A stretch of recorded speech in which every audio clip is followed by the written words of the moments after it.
Yeah, Karen. Should the record industry be threatened by AI music, or are we on the verge of a revolutionary shift in how we think about songs?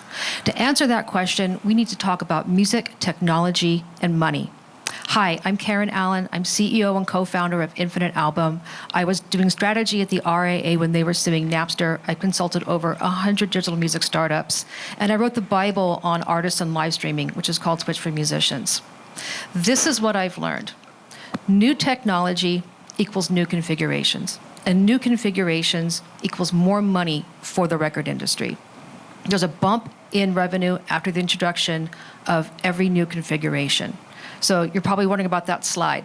That was file trading, and that was a bump in consumption. And when the record industry and the tech industry got on the same page, we saw a rise in downloads and in paid streaming. The problem for the record industry is that ever since the internet went mainstream, they have not been in charge of new configurations.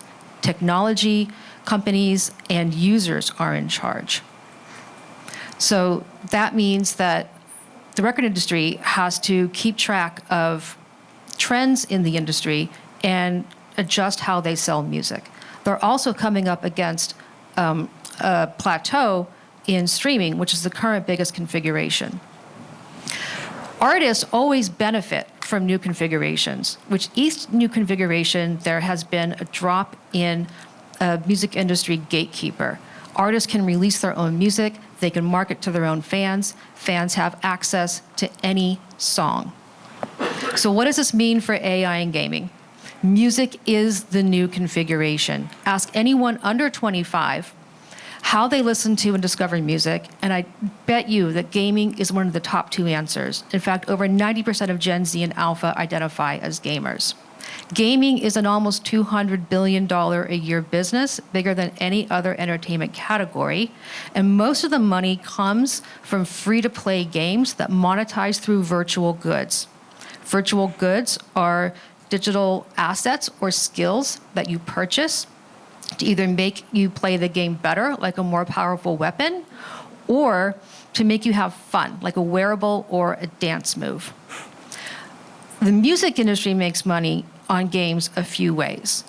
Soundtracks, licensing songs, performing in games like Fortnite and Roblox, and then also selling artist-branded virtual goods or virch. The problem is that all the money is in virch, and very little money is actually in that licensing. And the record industry makes money from licensing because you do not need a music license to sell a t-shirt. The gatekeeper to getting recorded music in virtual goods is how difficult it is to get music in games. So game soundtracks, very complicated to make. It's a specialized skill. You create 6 hours of music. There isn't actually a lot of opportunity for licensed music in games. It's kind of a small thing. It's mostly soundtracks. And when there is, it's things like radio stations and Grand Theft Auto. And then there's the problem of how long it takes to actually take that music and program it into each part of the game. Game studios really only want to do this once. They're not looking to increase their costs.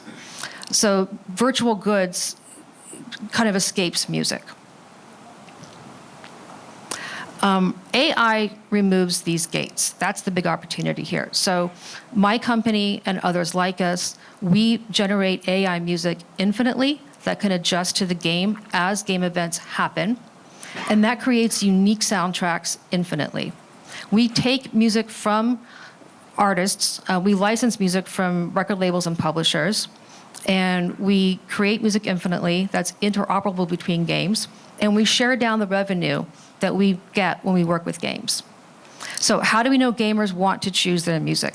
They already are. Almost half of Gen Z gamers are pausing music, are muting the music on the game and playing their Spotify playlists. How do we know that gamers will spend money on their music?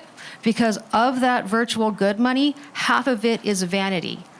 And that amount, $67 billion, is already more than double the value of the entire global recorded music industry.